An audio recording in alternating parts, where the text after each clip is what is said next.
here we go. This is the Skip Bayless Show, episode 39.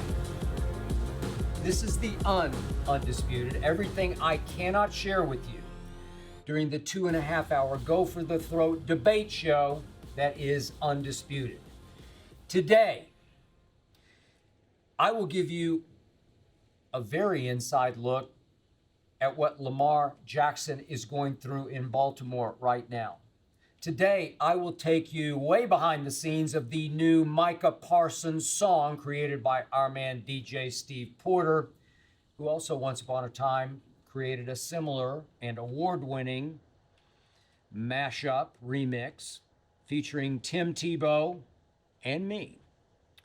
Today, I will tell you what I have been told from the inside about Russell Westbrook and Darvin Ham, the new Laker coach. And as always, I will answer your questions about, number one, my undisputed wardrobe. Number two, what celebrity numbers I have in my phone as we speak. And number three, why I did not tweet, "How about them Cowboys?" after last Sunday's victory over the Detroit Lions. But first up, as always, it is not to be skipped. Let me start by going deep on two guys I root for. Two extremely different quarterbacks who are both going through extremely different issues off the field. You might remember when Tom Brady at first decided to retire early last February, he posted a picture of him shaking hands with Lamar Jackson.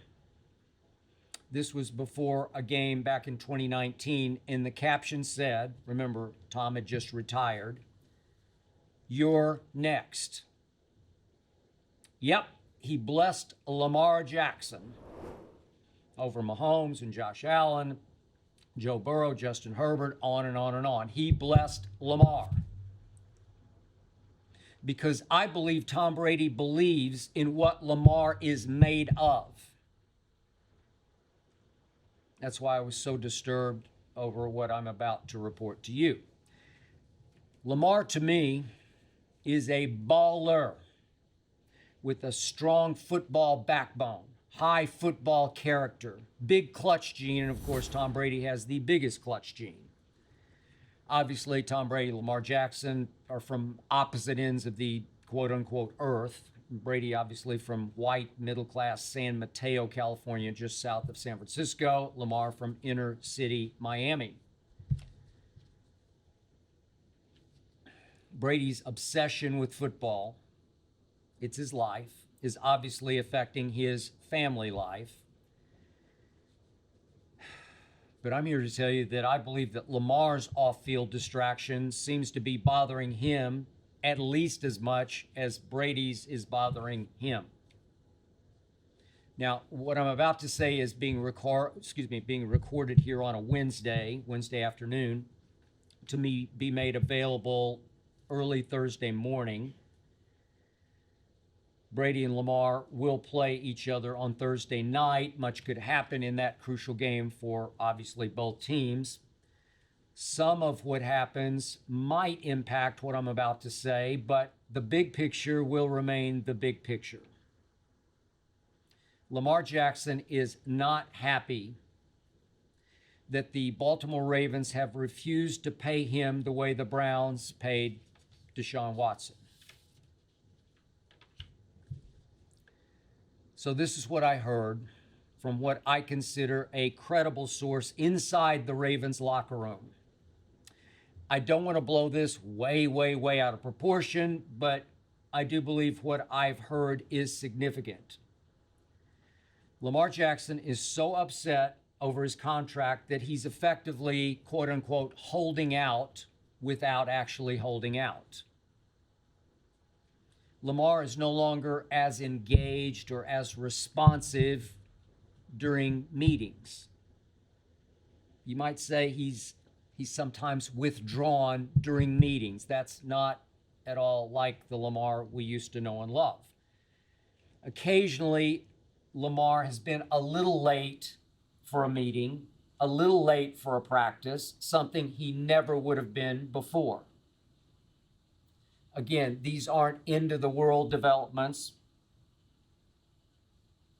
but obviously, Lamar Jackson is not the all-in, intensely dedicated, just ultra-disciplined Lamar that the Ravens had come to know and trust over his first 4 seasons. I do not love the way Lamar is handling this. I cannot endorse it, but I certainly do understand it. And I do have much compassion for Lamar's plight in Baltimore. But I do want to be clear. When it is time to play football, Lamar is playing football 1,000%. I have no doubt about that. I don't think for 1 second I'm not here to even remotely suggest that he's giving less than his best during football games. That's definitely not who he is. But during the week, yeah, I believe he sometimes loses heart for dedicating himself to a team that so far has not returned his commitment. Now, I've said this from the start. My debate partner, Shannon Sharp, who's in the Pro Football Hall of Fame, echoes this. Lamar's first mistake was trying to represent himself in these negotiations with some help from his mother. No, Lamar. It's just not healthy. Yeah, I get it, Lamar, that you're potentially saving, I don't know, $7-8 million in agent fees. But if I could use the old British cliche, penny wise, pound foolish. This is big picture foolish because by very definition, negotiations breed negativity. The Ravens are forced to tell Lamar to his face why they believe he isn't a great risk for them. They have to tell him to his face what's wrong with him. They have to tell him why he's not worth $230 million that Deshaun got guaranteed. Obviously, the team has some concern over the way Lamar plays football, his style. He runs as well as he throws. He can really throw it. I'll get to that in a second. But his running makes him a little more susceptible to some career-threatening injury, and hence a little more threatening to a long-term investment by the Baltimore Ravens. I still believe Lamar is an underrated thrower of the football. All he did was win MVP unanimously. I see him as a dart thrower with underrated deep ball range. It's not always the prettiest throwing motion, but does it ever work? And like Brady, I just believe in what Lamar is made of on the football field.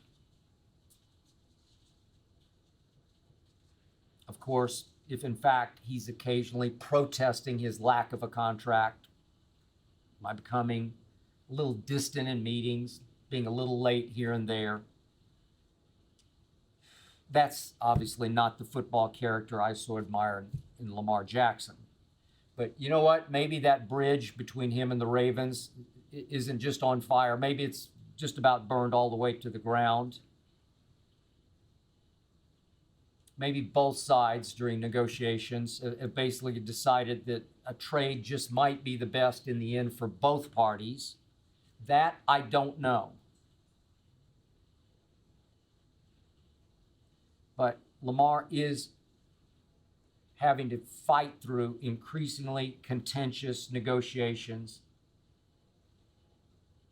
And I just believe that it's taking at least as much out of Lamar as Brady's off-the-field situation is taking out of him. Remember, Tom Brady has been all-time great at compartmentalizing, in focusing, if not escaping into football when it's time to play or prepare for just football. Lamar's problem is that his off-the-field distraction directly impacts his on-the-field focus because they're part and parcel of each other. Lamar clearly believes with all his heart and soul that he's not being paid what he's worth, what he's earned, that the very organization that he's been willing to live and die for is disrespecting him as a football player, I actually believe that Brady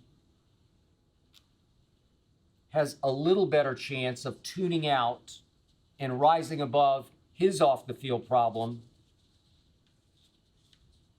than Lamar does.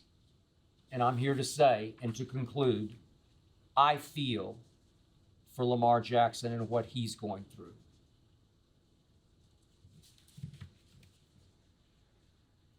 Next up, let's take a question from the audience from Fittingly,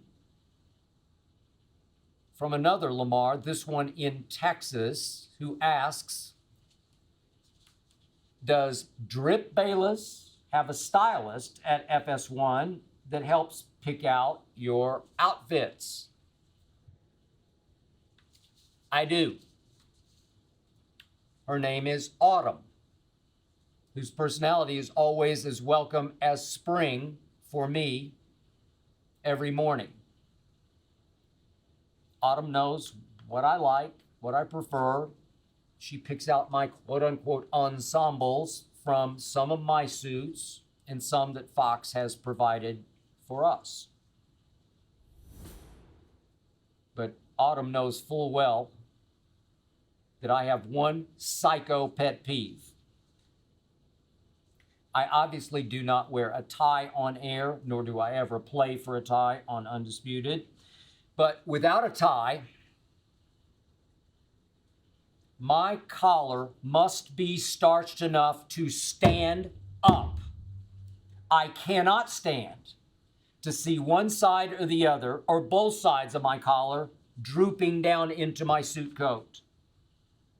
To me, that looks so tacky, so amateurish, so classless, so unprofessional, that it makes me almost feel susceptible to losing a debate to Shannon Sharp. Some shirts that we've tried, they just repel starch. They refuse to do anything but lay down like losers. Those shirts are immediately trashed. Other shirts just drink starch, and they wind up tougher than a bulletproof vest. Those I love until on deadline, as I'm about to literally run up the stairs to the studio for the show, I try to get the buttons through the overstarched buttonholes, especially on the sleeves, and they just won't go. So I often go running up the stairs with my sleeves unbuttoned, both sleeves unbuttoned. It's hard to get your coat on because they get pulled up into the sleeve of your suit coat. It's a horrible feeling. But you might notice some days on air, both my sleeves, if I ever get them down through my suit coat, both are unbuttoned because they are unbuttonable. So I'm winning, but still losing because I can't button my sleeves. But in the end, unbuttoned sleeves beat drooping collars any morning at 6:30 a.m. Pacific time when we kick off Undisputed. And yes, I do have my psycho quirks. Next question from Samuel from New York. Did you help produce the new Micah Parsons song? Good question. I did not.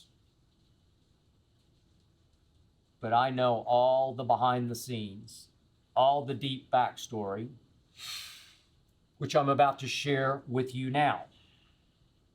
This new song, if you will, is called 11 from Heaven.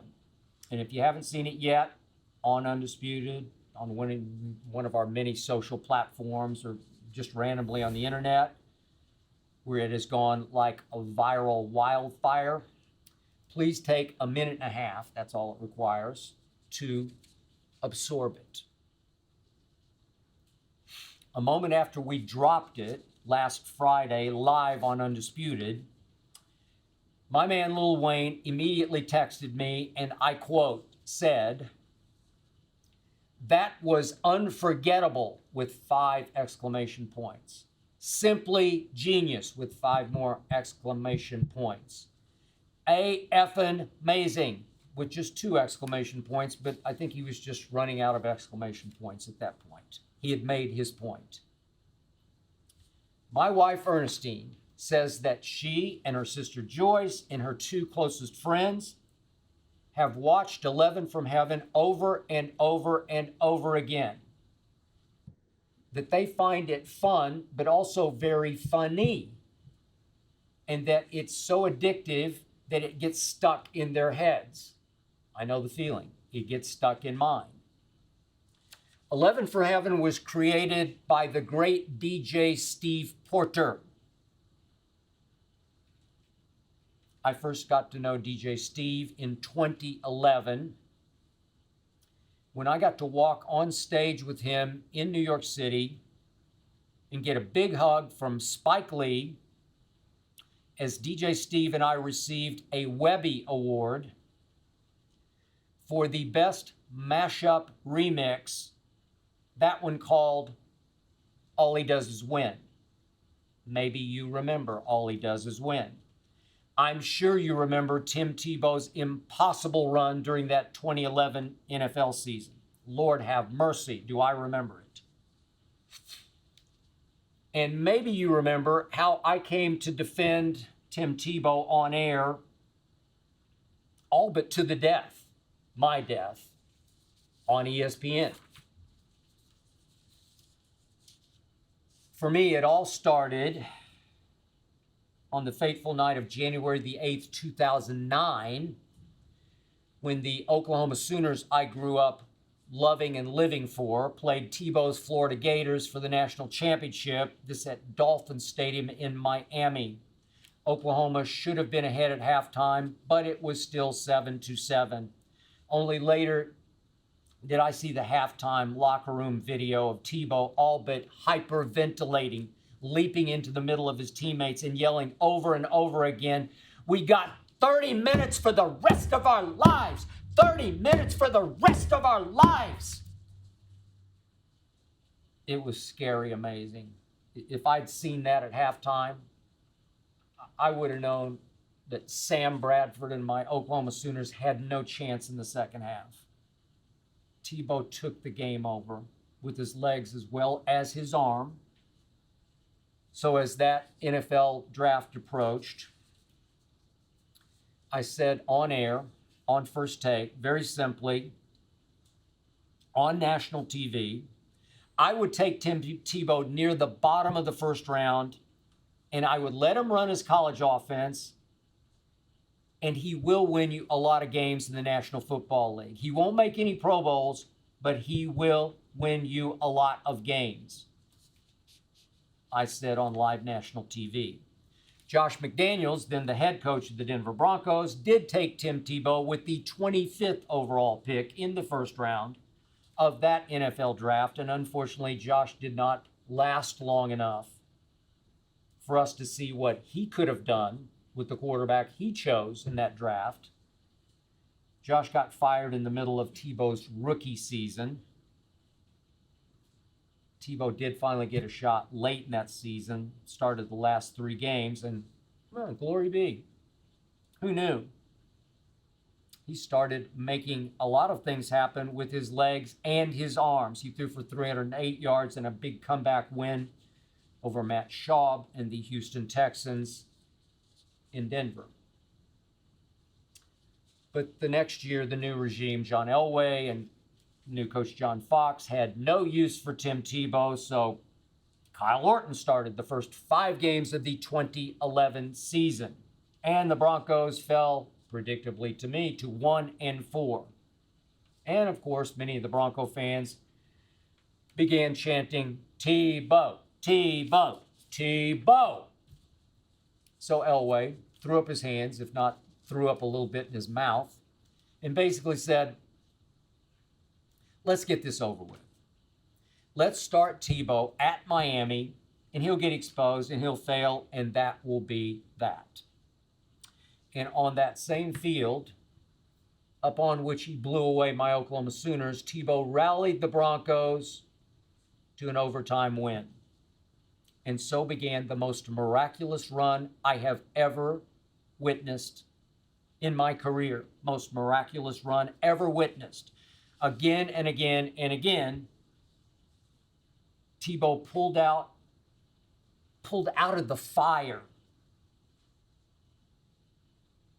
victory after victory after victory with late game heroics. He could stink it up for 55 minutes, but during that run, he led the NFL in QBR over the last 5 minutes of those games. From 1-4, Tebow all but willed the Denver Broncos to the AFC West title. Thanks to Tebow running his college option, Broncos wound up leading the NFL in rushing.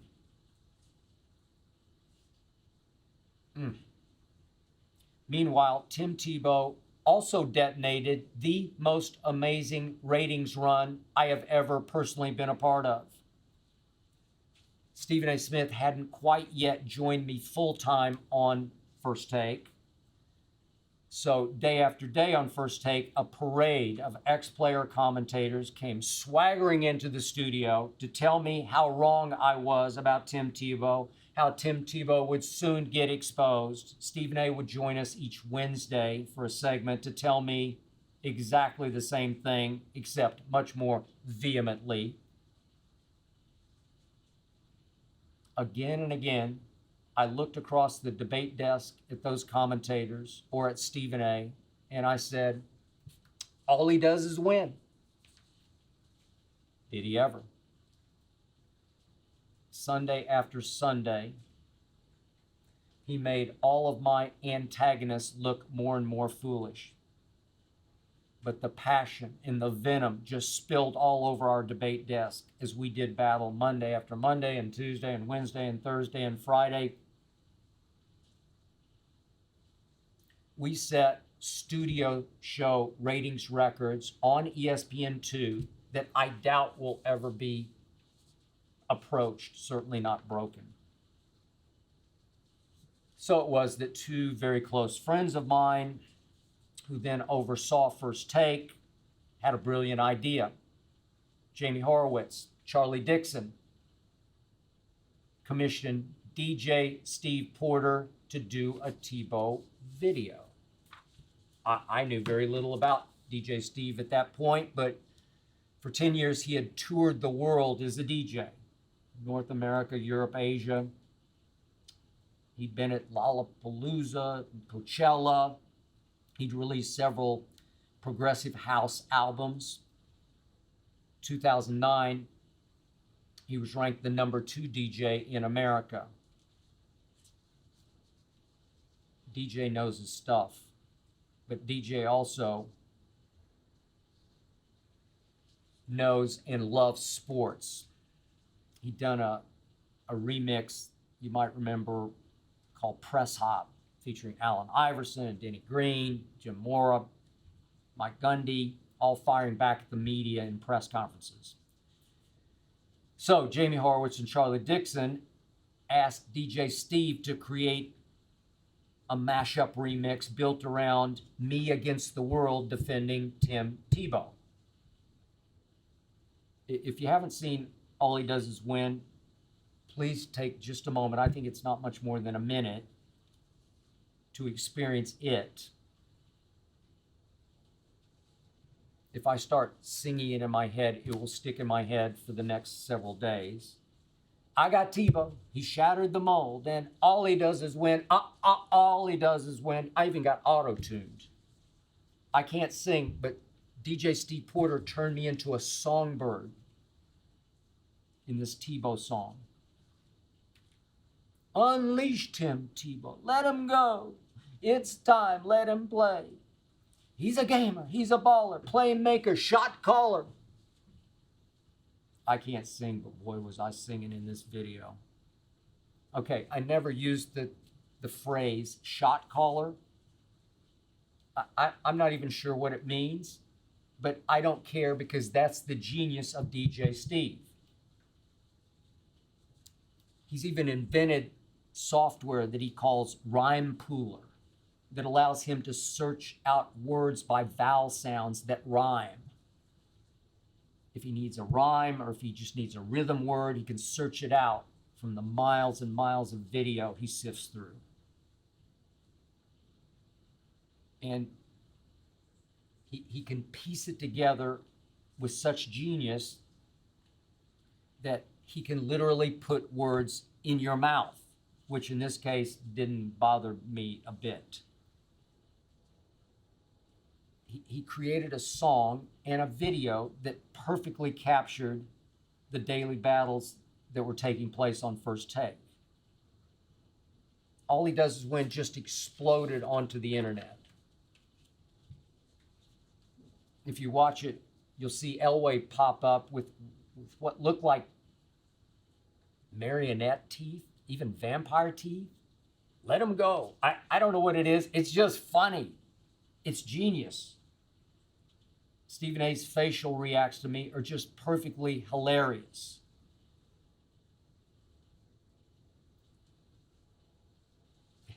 It got so crazy that a week later, after it dropped on First Take, I went to Denver to do a show ahead of the Tom Brady at Tebow game that Sunday at Mile High. Did the show live, must have started about 8 a.m. Denver time at a bar. 8 a.m. in the morning, it was packed, people hanging from the rafters. But my flight was late. I had to go from Hartford, Connecticut through Minneapolis to Denver. It was snowing. I got in at 1 o'clock in the morning. I was gonna sleep for 2 hours. Dragged my bags in. Nobody's around. I walk up to the front desk. I think it was the downtown Marriott in Denver. Woman came out of the office, looks up at me and says, "You're the all he does is win guy." I'm like, I'm what? The all he does is win guy? I couldn't even process what she was saying. No, I'm on First Take. I'm on the no, you're the all he does is win guy. Oh, you mean the video? That's how it caught fire. That's all anybody in Denver was talking about. Tebow had obviously become bigger than Pikes Peak in Denver. And all he does is win was right place, right time, right issue. Tim Tebow had become the biggest lightning rod in sports. Many people thought he couldn't throw. Many said, who cares? He just wins. Many people were offended because he wore his religion all over his sleeves, that he Tebowed or prayed too much after scoring touchdowns. And of course, many loved Tebow for so openly believing in what they believed. I'm sure some, if not many, thought that I believed in Tebow because I do believe in God. But trust me, that had zero to do with it. I had zero spiritual connection or conversation with Tim Tebow. I don't believe in exactly what Tebow believes in or preaches. In the times that I was around him, did interview him once at length at that year's Super Bowl in Indianapolis, never once asked me anything about my faith. And the truth was, I actually thought that sometimes Tebow came off as a little too holier than thou. It even offended me, but that's all beside the point, which was, I found myself in the middle of the hottest issue in sports, and DJ Steve poured magical rocket fuel on that fire. That spring, together, DJ and I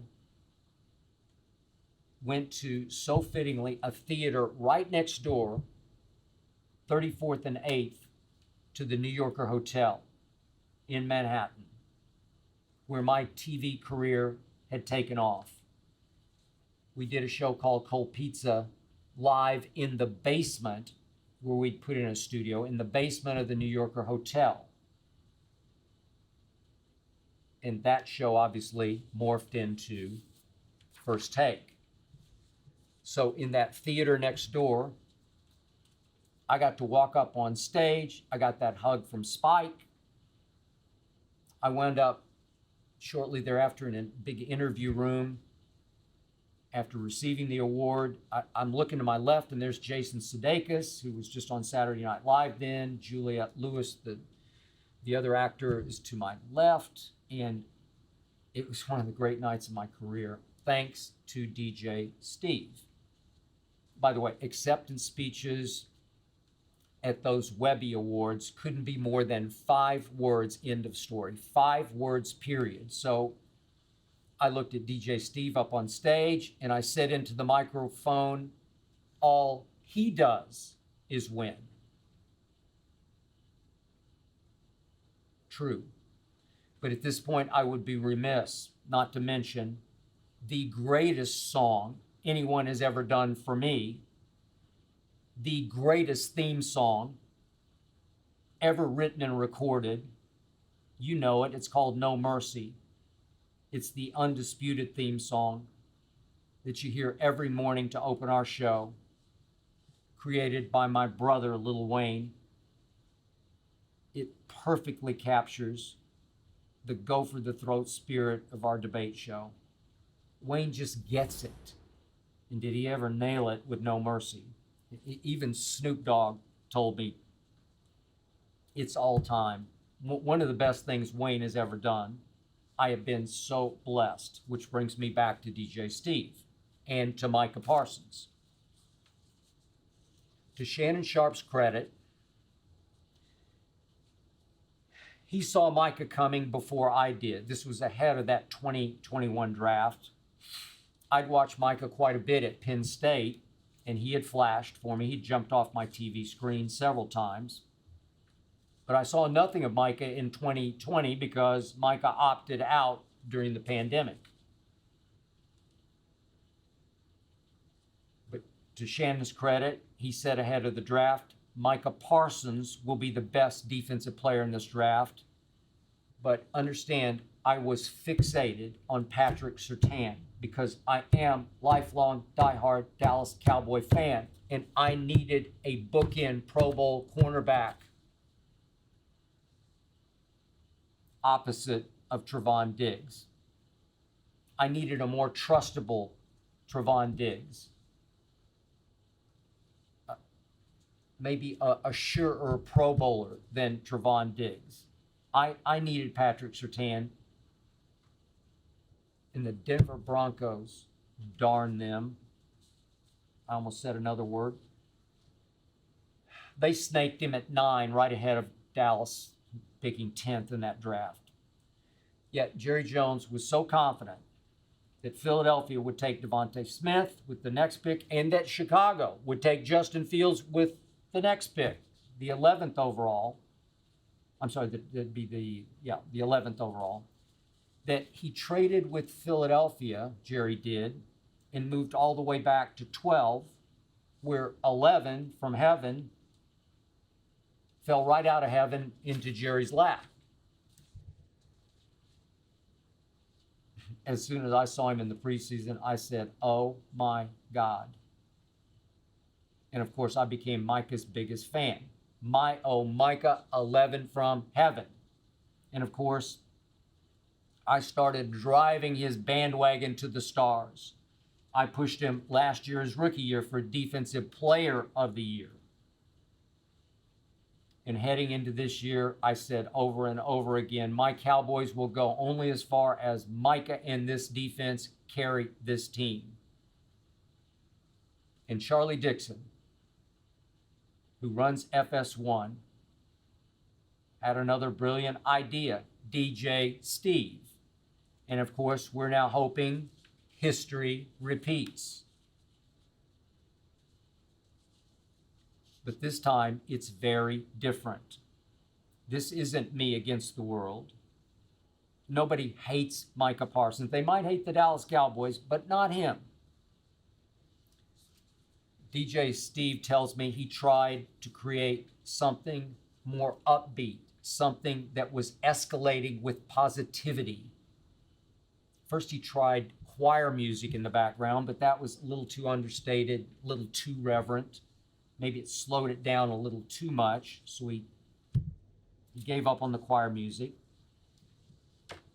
DJ Steve told me he actually came up with the bass line for 11 from Heaven while he was shopping at Whole Foods. Then he dropped in a Lil Wayne, and then he dropped in a Snoop, little Kevin Hart, little Nelly. Nelly actually got the last word. All in favor, raise your hands. My own Micah, 11 from Heaven, and here we go. It just gets in your head and it won't let go. Of course, we had numerous Shannon drop-ins in 11 from Heaven. His victory dancing in his seat, swigging from a bottle of Diet Mountain Dew. And of course, there's me, howling in front of a camera. I think that was actually a shot from back in 2018. Had something to do with Leighton Vander Esch, known as the Wolf Hunter. But who's counting? It's just funny. It just works. It's just brilliant. DJ Steve has me auto-tuning Terminator, Terminator, Terminator. I'm not sure I've ever used that word to describe Micah, but I wish I had. It works. By the way, quick aside, the reason this shakes me up deep down in my psyche is that once upon a time, back in my days of living in Dallas, covering the Dallas Cowboys, number 11 on those Cowboy teams through the 80s turned number 11 into a jinx number. Remember Danny White? I called him the master of disaster. Now number 11 obviously is turned back into a good luck charm. Now number 11 is heavenly. But back in those days, the last thing you wanted to wear as a Cowboy good luck jersey was Danny White's number 11. But I'm making peace with that as we speak. Now I'm hoping that Micah not only lives up to DJ Steve's creation, I'm hoping he transcends it. I'm hoping he explodes into hyperspace while our video just sort of drafts along behind him. Gets pulled along, gets pulled up behind Micah's rise. And hey, if nothing else, I'm hoping that 11 from Heaven at least made you chuckle. Thank you, DJ Steve, once again.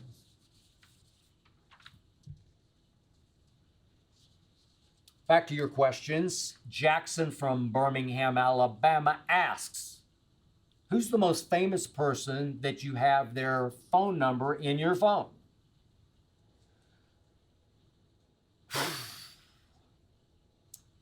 This question gives me some pause because it strikes at the very heart of why and how I do what I do. Trust me on this, from bottom of heart.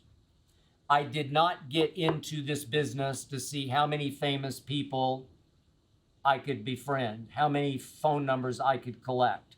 The truth is, none of these star athletes are truly ever your quote-unquote friend. Trust me on that. They want to become quote-unquote friends with me or anybody else in this business only because we can protect and promote them. And I know that if I do become quote unquote friends with them, if I actually think I am their friend, then I'm risking having to pull punches on the air, even when criticism of said quote unquote friend is deserved. I'm doing a debate show. I cannot sell out to a quote unquote friend. I cannot, will not let you down.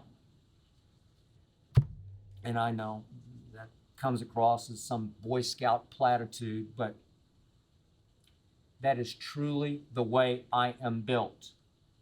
I am beholden to nobody. Every day you get real, raw me. I protect no quote unquote friends on air.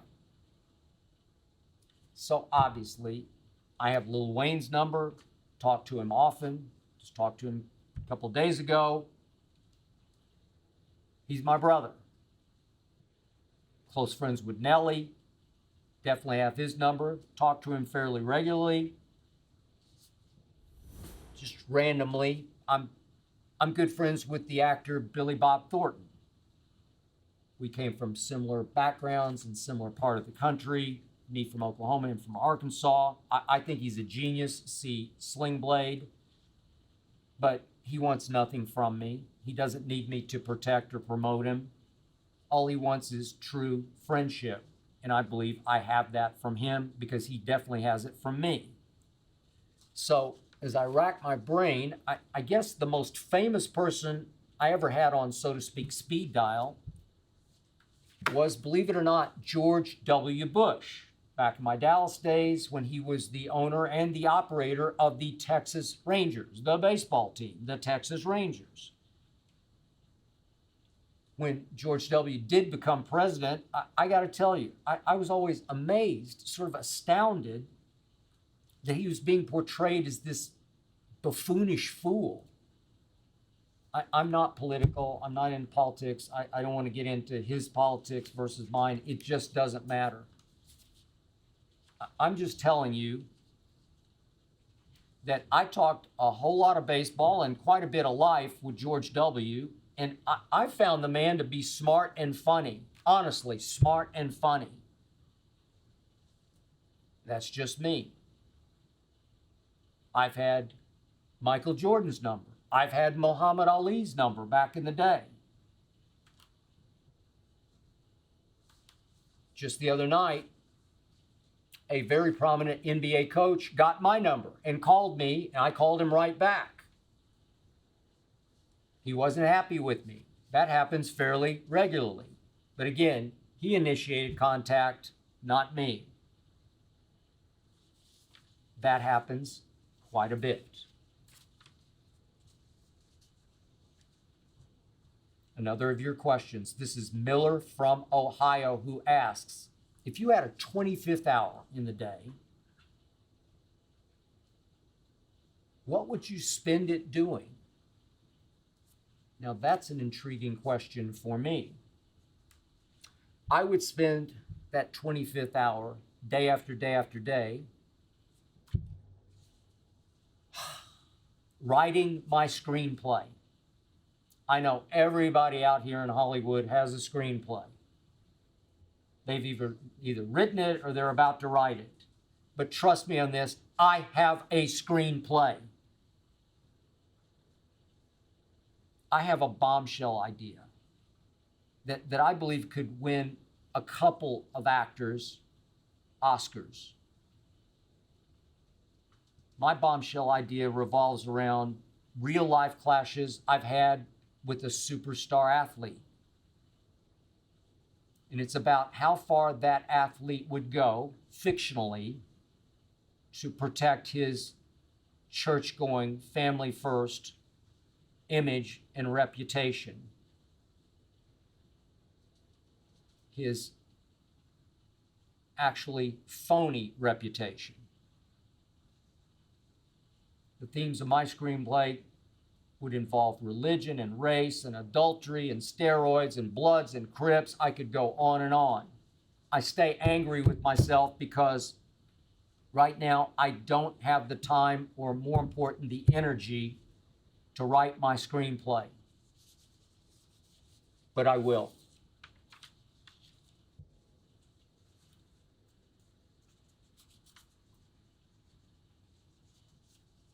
Speaking of phone calls, the other night I heard from someone deep inside the Los Angeles Laker organization who answered a question I had asked on air on Undisputed. That question was, did Jeannie Buss or Rob Pelinka step in and overrule their new head coach, Darvin Ham, when he announced just before the season started he was demoting Russell Westbrook to the second unit? A move I gave a standing ovation to. I was told unequivocally, very emphatically, no. Nobody from upstairs told Darvin Ham to reinsert Russell Westbrook into the starting lineup. That on opening night at Golden State. That, I was told, was strictly Darvin Ham's decision. An extremely disappointing decision as far as I saw it. Now, the reason I'd wondered out loud about all this was that I thought maybe Jeannie or Pelinka intervened to say, hey, Darvin, we're still trying our damnedest to trade Russell Westbrook. So Darvin, if you demote him, you'll destroy whatever value he might still have left on the trade market. Nope, I was told, not the case. The truth is, Russell Westbrook has completely destroyed whatever trade value he's had. Nobody wants him. Unless, of course, maybe Jeannie will pay another team to take Russ and his $47 million he's owed for this year off the Lakers' hands and off the Lakers' books by throwing in the 2 unprotected first-round picks that the Lakers still own in 2027 and 2029. 2 potential future stars in the NBA to get rid of the Russ that LeBron campaigned for? Not over Jeannie Buss's dead body. Her attitude has been all along, you wanted him, Bron? You're stuck with him. Jeannie's attitude is, I'm not throwing good money or great picks after bad.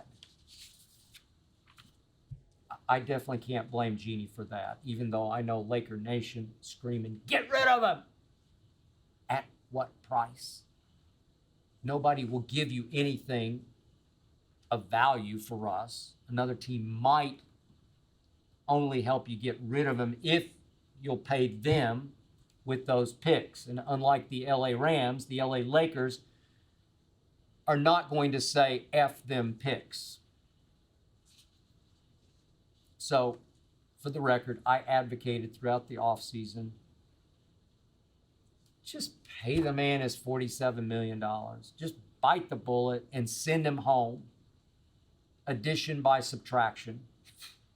Lift the rust cloud off this poor team. Rid the locker room and the bench and the three-point line of Russ's toxicity. One reason this team can't shoot is because Russ is so contagious bad. His all-time dreadful shooting just infects the shooting psyche of the entire team. No! We hear all the fans at the crypt as Russ lines up a shot. No! They gasp and they utter in unison, please no, Russ, please not again. You know the facts and the stats. Last year, he was the worst three-point shooter in the entire league. He was the 4th worst free throw shooter in the entire league. He led the league in turnovers until the last 3 games when he sat out. Russ has the worst hands of any point guard I've ever seen, including high school basketball. He's the worst decision maker I've ever seen as a point guard. You know and I know that the turnovers get to be so comically bad that we've often said his Westbrook blooper reels to clown music on Undisputed. I mean, how many times can you drive the basketball into the lane as a point guard and leave your feet without a plan? In my career, I have never seen a player so widely acknowledged as an all-time great player, get so shockingly exposed so quickly on the biggest stage he's ever played on, the stage that he grew up dreaming of playing on out here in LA as a Laker fan. To me, Russell Westbrook has already disqualified himself from being that slam dunk first ballot Hall of Famer that everybody thinks he is. Even disqualified himself as a top 75 player that he is. But obviously, Darvin Ham doesn't see it that way. Darvin Ham has fallen right into the same trap that LeBron fell into.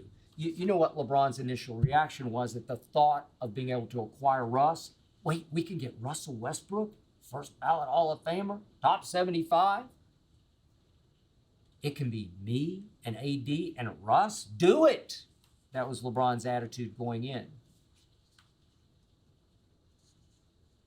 So Darvin Ham did make Russ come off the bench in that final preseason game.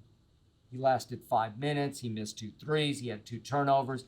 And I look up, and suddenly he's walking up the tunnel with, I think, maybe a slight gimpy little limp. I think.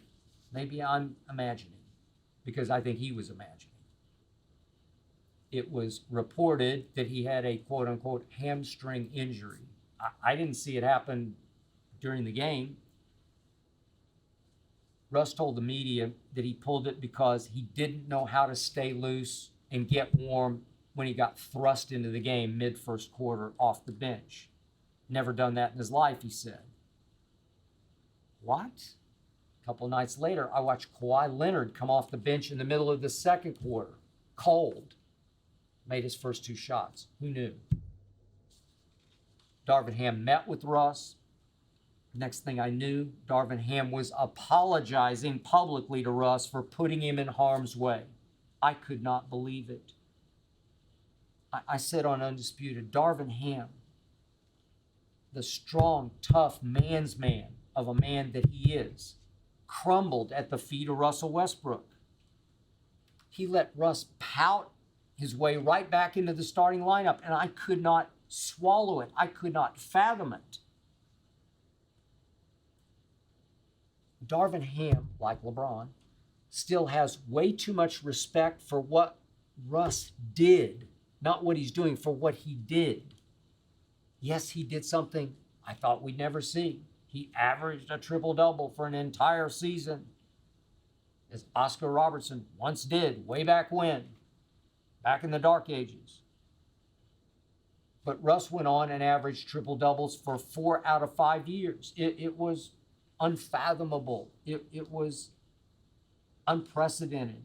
It was unbelievable. But the truth is, Russ is nothing but a solo act of a stat machine, far more interested in starring than winning. So yes, he's played incredibly hard on the offensive end, fighting for rebounds at 6 feet 3 inches tall. How could he average 10 a game 4 out of 5 years? Russ is playing hard for stats, his triple-doubles, most overrated stat in all of sports, a triple-double. It has exactly what impact on the scoreboard? I don't know. I think it has negative impact in some cases. Yet LeBron fell for it, and now Darvin Ham has fallen for it. Darvin Ham's an NBA lifer. He respects Hall of Fame greatness. Darvin Ham was a tough guy when he played, an enforcer, but he keeps reaching for what Russ used to be. As I reported in 2016, Kevin Durant saw through Russ. Kevin Durant left Russ high and dry and joined forces with the Golden State Warriors that he and Russ had down 3-1 in the conference finals because Kevin Durant finally decided he'd never win a championship with Russ as his primary decision maker. I'm told that privately, James Harden, when he was a teammate of Russ's in Oklahoma City, used to laugh at what low basketball IQ Russ had as a basketball player, as a point guard. Used to laugh at it. Now, you can question James Harden's heart or his mental, physical toughness. You can question all that. But hey, with a basketball in his hands, genius, savant. So if I'm told that James Harden laughed at Russ, I get it. I can see it. I believe it. Westbrook sometimes seems to have bricks for basketball brains.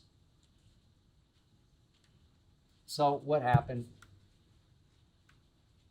in that debacle? Portland came back from 8 down, 4:42 left last Sunday at the Crypt. Darvin Ham reinserted Russ at the 4:42 mark, and it was a bad idea. And yet, after Russ took that, talk about ill-advised, quote-unquote 2-for-1 shot with 27 seconds left that left LeBron just shaking his head, AD also. 12 seconds left, Darvin Ham did yank him, and Russ pouted. All of a sudden, his hamstring was bothering him again. But I've seen enough, and I'm hoping, I'm thinking, I'm believing now that Darvin Ham has seen enough. He has to be man enough to stand up to Russ, and I believe he is. You just have to reduce his minutes. If Genie won't send him home, you have to send him to the end of the bench. More and more to the end of the bench. If you have to start him, fine. I don't even think he deserves to start. He can't finish games. He can't play in the fourth quarter. He's just too much of a liability on the floor. You have to keep him on the bench. Shannon always says to me, well, he's going to pout. He's going to make waves. I don't care. Make waves. Pout. Sulk. Grouse. Make negative comments to the media. Who cares? I'm here to tell you, after this year, I'm not sure anybody is going to want Russell Westbrook to play basketball. Anybody at any price. Veteran minimum. I'm just not sure anybody's going to want that headache on their team, no matter how cheaply he might come. It's just time, Darvin. I love you, man. I want to see you succeed. I think you have a great chance to succeed, but the only way to succeed is to say no to Russell Westbrook, slam dunk first ballot Hall of Famer that he might still be. Say no, keep him out of harm's way and out of LeBron's hair, what's left of it. Final question goes to Jerry from Michigan. Is this the first time that you didn't tweet, how about them Cowboys, after they won? Good question.